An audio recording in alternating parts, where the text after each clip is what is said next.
દિલ્હીના જંતર મંતર પર 21 દિવસથી ભૂખ હડતાલ પર બેઠેલા સોનમ વાંગચુકને પોલીસ શનિવારે સવારે સફરજંગ હોસ્પિટલ લઈ ગઈ હતી।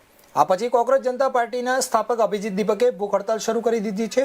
મંચ પરથી નીચે આવીને બેઠેલા દીપકે પર એક મહિલાએ શાઈ ફેંકી હતી। આ પહેલા સવારે લગભગ 7 વાગ્યે પોલીસ સાદા ડ્રેસમાં જંતર મંતર પહોંચી હતી અને વાંગચુકને સફેદ ચાદરમાં ઉઠાવીને એમ્બ્યુલન્સથી હોસ્પિટલ મોકલ્યા હતા।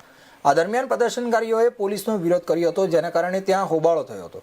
વાંગચુક પેપર લીક કેસની તપાસ અને શિક્ષણ મંત્રી ધર્મેન્દ્ર પ્રધાનના રાજીનામાની માંગને લઈને ઉપવાસ કરી રહ્યા છે। તેમની તબિયત સતત બગડી રહી હતી। તેમનું વજન લગભગ 9.5 કિલોગ્રામ ઓછું થઈ ગયું છે।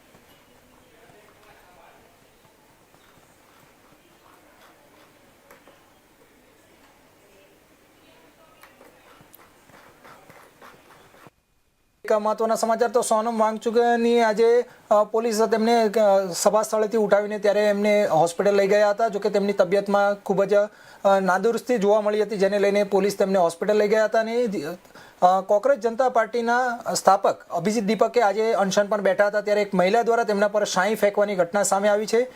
ઉલ્લેખનીય છે કે પોલીસ સાદા કપડામાં ત્યાં પહોંચી હતી અને સવારે જ સોનમ વાંગચુકને હોસ્પિટલ લઈ જવામાં આવ્યા હતા। ત્યારબાદ દીપક ત્યાં પહોંચ્યા હતા અને તેમણે આંદોલન ચાલુ રાખવાની જાહેરાત કરી હતી। જોકે તેમને હાલ એક મહિલાએ તેમના પર શાઈ ફેંકી હતી અને વિરોધ નોંધાવ્યો હતો।